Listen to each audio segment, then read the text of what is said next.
दोस्तों नमस्कार। Mishra sir mining classes Dhanbad में आपका पुनः स्वागत है। जैसा कि पिछले क्लास में मैंने आपसे वादा किया था कि मैं आपको विगत वर्ष के क्वेश्चन पेपर पर डिस्कस करूंगा जो डीजीएमएस द्वारा पूछे जाते हैं माइनिंग के लिए। तो इसमें एक सब्जेक्ट मैं चूज किया हूं, उस सब्जेक्ट को जो कि ओपन कास्ट खान में काम करना चाहते हैं और सेकंड क्लास मैनेजर की सर्टिफिकेट प्राप्त करके जॉब पाना चाहते हैं, या उनके नीचे के कैटेगरी वाले जो कैंडिडेट्स हैं ओवरमैन माइनिंग सरदार, वो अपना इस सब्जेक्ट जो बोर्ड में दिखाई दे रही है, इस सब्जेक्ट की परीक्षा को पास करके अपना सर्टिफिकेट गेन कर प्रमोशन पा सकते हैं। तो इसमें पहला सब्जेक्ट मैं लिया हूं वो है एस मतलब सेकंड क्लास मैनेजर, सी मतलब कोल, आर मतलब रिस्ट्रिक्टेड मतलब ओपन कास्ट खान, याद रखना दोस्तों, आर मतलब ओपन कास्ट खादान। तो सेकंड क्लास मैनेजर कोल रिस्ट्रिक्टेड, जिस सब्जेक्ट का नाम है लेजिस्लेशन 2021 में जो प्रश्न पूछी गई थी उसका मैं चर्चा आपके सामने करने वाला हूं। तो यहाँ पर पहला क्वेश्चन जो दिया हुआ है उस रिस्ट्रिक्टेड वाले सब्जेक्ट में क्या लिखा हुआ है, मैं उसको शॉर्ट करके सूक्ष्म बना दिया हूं और उस पॉइंट पर केंद्रित करना चाहूंगा, उस कानून पर केंद्रित करना चाहूंगा जिसके बारे में आपकी पूर्ण जानकारी होनी चाहिए, ताकि इससे रिलेटेड जो प्रश्न आए आप अच्छे से उसको अटेंड कर सकें। मैं ये विगत कई वर्षों से देखता रहा हूं, सीबीडी टेस्ट के पहले भी या फिर जो है आपका जो रिटन एग्जाम होता था, लिखित रूप में परीक्षा होती थी, उसमें ये जो हेडिंग है, ये जो सब हेडिंग है, इससे एक प्रश्न कंफर्म है। मैं आपको ये वादा करता हूं कि आपके भी एग्जाम में फिर से ये प्रश्न पूछी जाएगी, लेकिन इसमें जो कंटेंट्स है वो बदल जाएंगे। तो इसमें standard of lighting in hall road, जो कि डंपर जहां पर चलती है, वो उस रोड को HEMM जहां पर चलती है उस रोड को हम लोग बोलते हैं हॉल रोड।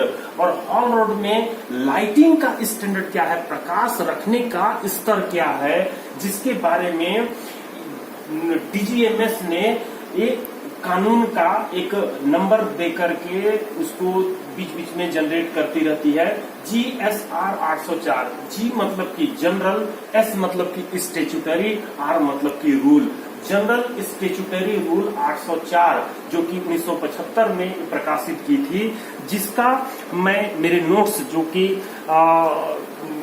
नोट्स में मैं एक्सप्लेन किया हूं, अगर आप देखना चाहें तो इसको अच्छे से देख सकते हैं। लाइट में हम रखें तो शायद इसकी प्रकाश जो है अच्छे से दिखाई दे आपको।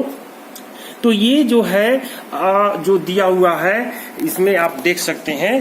तो इसमें जो है आपको 3 टेबल बना हुआ है, एक सीरियल नंबर, एक जो है एरिया या प्लेस, दूसरा जो है आपका लाइटिंग स्टैंडर्ड है जिसको लक्स लक्स में मेजर करते हैं। तो इसमें जो है आपको पहला जो एरिया या है वो है जनरल वर्किंग एरिया।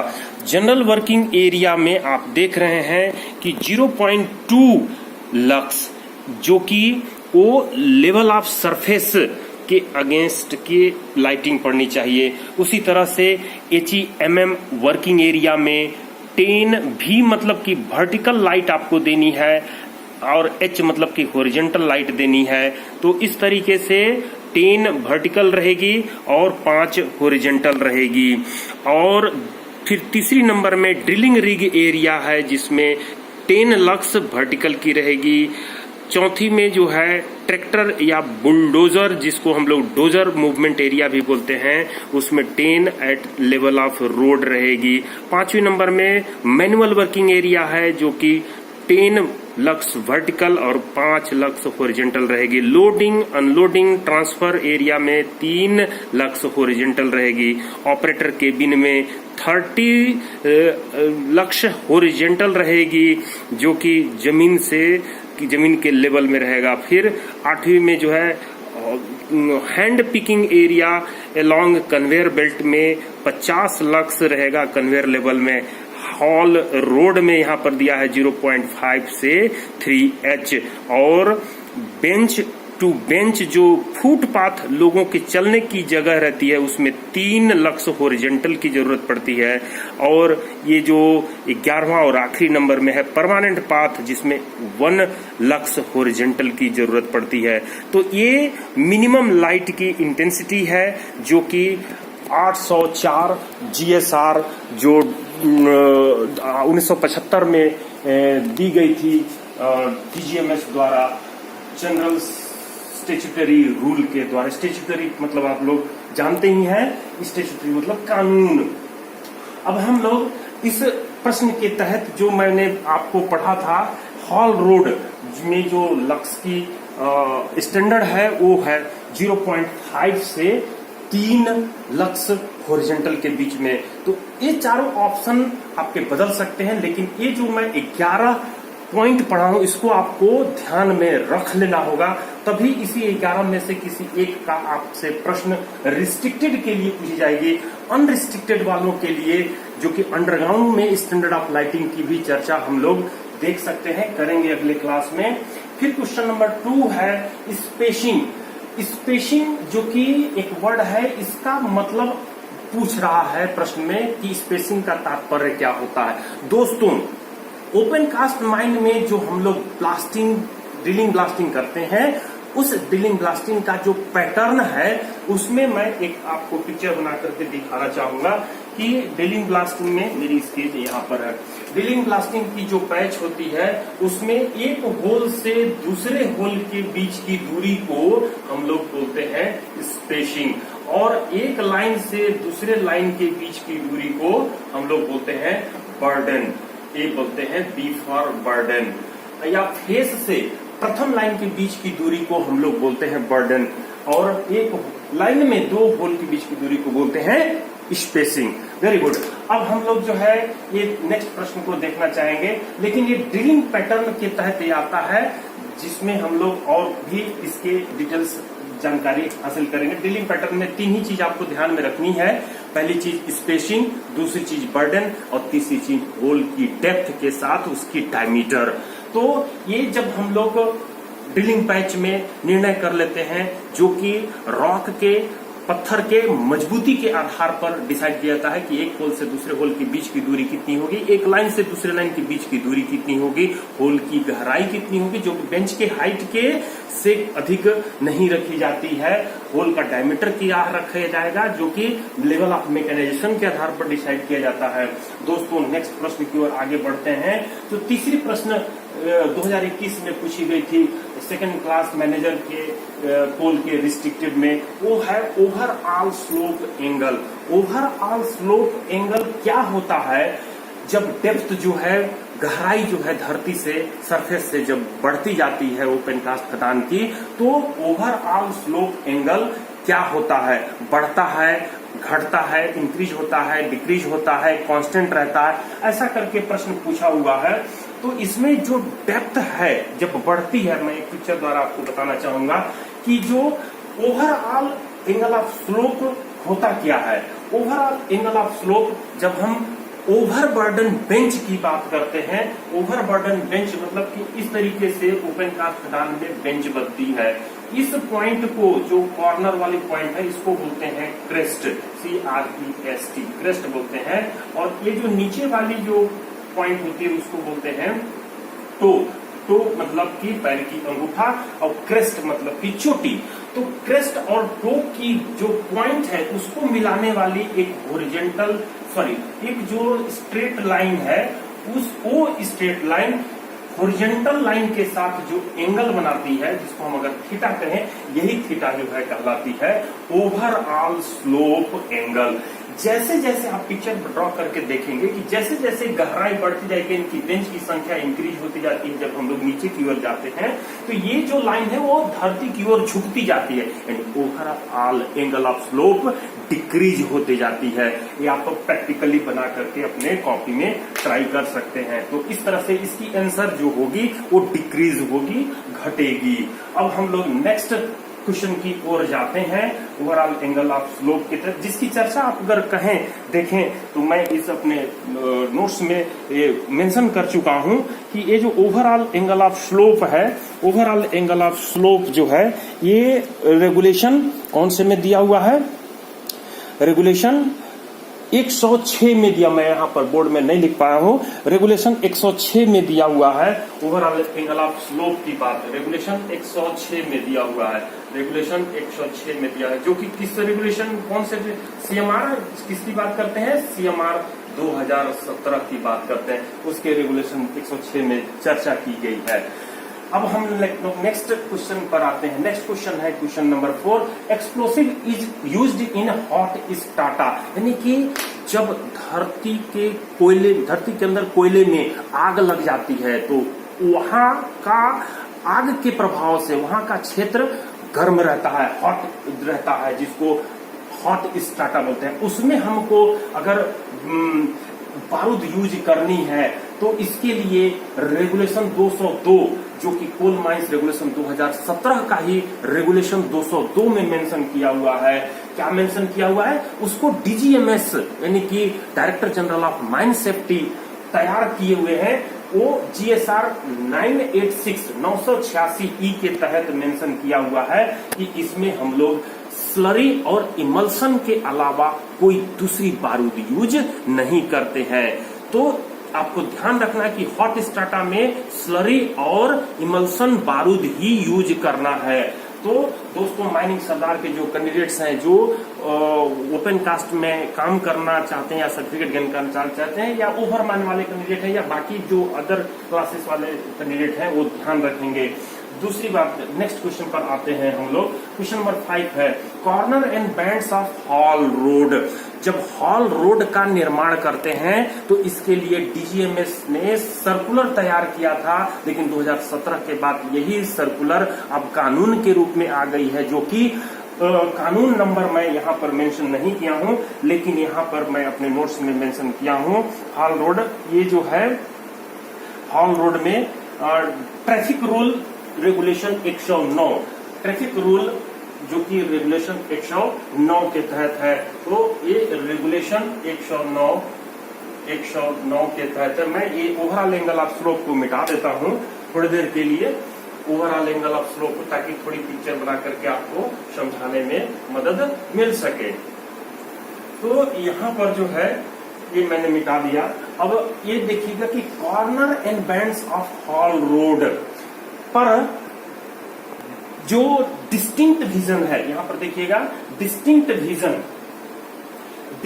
विजन मतलब कितनी दूरी तक ड्राइवर साहब को, ऑपरेटर साहब को दिखनी चाहिए, ऐसा रोड बने ताकि उनको उस दूरी तक दिखाई दे सके, जो कि ये डिस्टिंक्ट विजन कहा गया है। ब्रेकिंग डिस्टेंस यानी कि जैसे सर्विस ब्रेक अप्लाई करते हैं, यानी कि नॉर्मल जो ब्रेक रहती है रोकने के लिए जो इस्तेमाल करती है, धीरे करने के लिए इस्तेमाल करते हैं, उसको हम लोग बोलते हैं braking distance, braking service brake बोलते हैं। और वो ब्रेक अप्लाई करने के बाद कितनी दूरी पर चल के वो रुक जाती है, उसको बोलते हैं ब्रेकिंग डिस्टेंस, जो कि ब्रेकिंग डिस्टेंस का 3 टाइम्स, ब्रेकिंग डिस्टेंस का 3 टाइम्स तक आपको, यानी कि ऑपरेटर साहब को, डंपर के ऑपरेटर साहब को क्लियर विजन दिखाई देनी चाहिए। तो उसमें मेंशन दिया हुआ है, 4 ऑप्शन अलग अलग तरीके से दिए हुए हैं, जिस पर अपने को यही ध्यान रखना है कि ब्रेकिंग डिस्टेंस का 3 गुने से कम नहीं होनी चाहिए, 3 गुने से अधिक होनी चाहिए। अब हम लोग क्वेश्चन नंबर 6 जो कि इस क्वेश्चन नंबर 6 के पहले हम आ जाते हैं क्वेश्चन नंबर 5 में ही, जिसमें ट्रैफिक रूल कौन तैयार करता है, खदान के मैनेजर ही तैयार करते हैं, न कि डीजीएमएस तैयार करते हैं। तो ये क्वेश्चन नंबर जो 6 है उसमें आते हैं total permissible angular error of traverse. दोस्तों देखिए, ये जो रिस्ट्रिक्टेड वाली जो सेकंड क्लास की जो परीक्षा है, इसमें ये प्रश्न जो पूछी गई है, किससे पूछी गई है, सर्वे से पूछी गई है।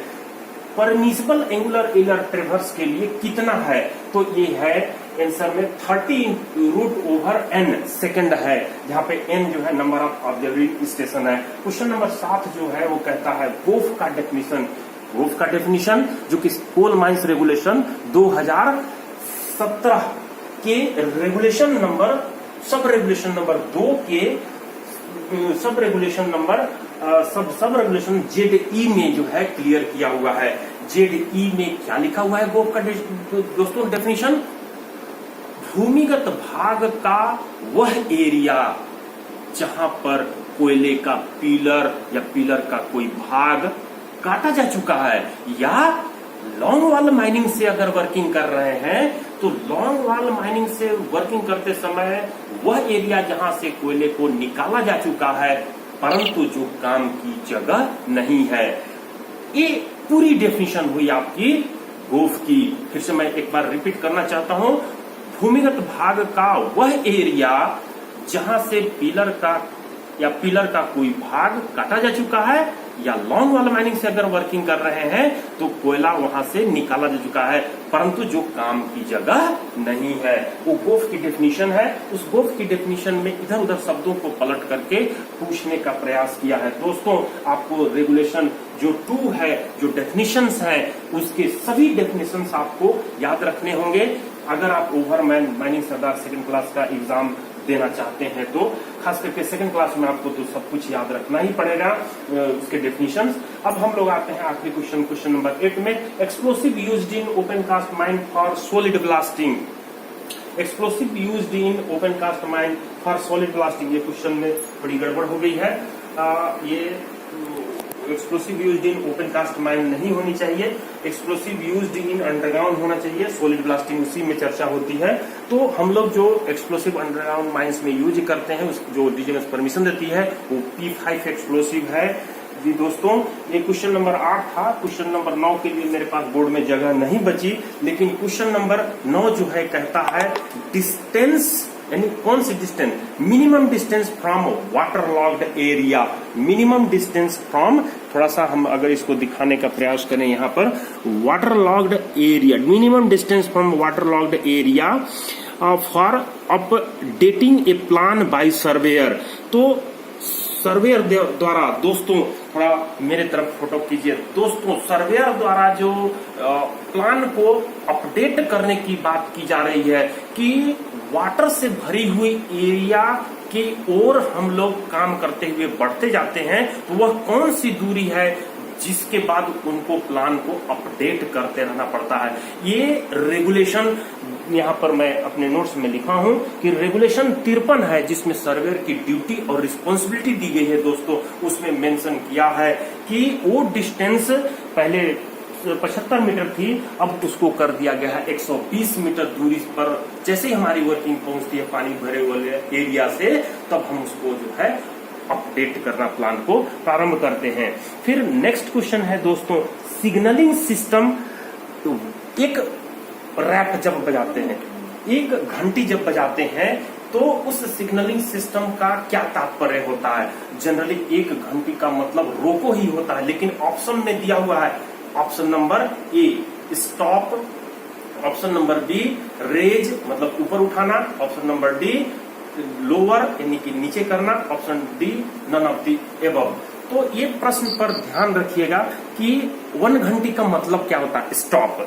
अब हम लोग जो है इस सेशन की, इस क्लास की आखिरी क्वेश्चन मैं करने वाला हूं, वो है आरएमआर। आरएमआर रॉक मास रेटिंग। इस जो पॉइंट है, यह जो हेडिंग है, इस प्रश्न से मैं आपको डेफिनेट कर रहा हूं कि एक प्रश्न फिर से पूछी जाने वाली है। आरएमआर बेस्ड क्वेश्चन एक जरूर आने वाली है सेकंड क्लास और ओवरवन के लिए एग्जाम में। इसमें पूछा है आरएमआर से, रॉक मास रेटिंग से, कि वाटर बेरिंग स्ट्राटा अगर रहती है तो आरएमआर घटती है कि बढ़ती है कि कांस्टेंट रहती है, या नन ऑफ द अबव। इस तरीके का प्रश्न पूछा है। तो आरएमआर दोस्तों होता क्या है? आरएमआर आपको रॉक मास रेटिंग होता है। रॉक मास रेटिंग ये तो फुल फॉर्म हो गया, लेकिन आरएमआर का जो डेफिनेशन है उसको हम लोग कहते हैं जियो मैकेनिकल क्लासिफिकेशन। जियो मैकेनिकल क्लासिफिकेशन।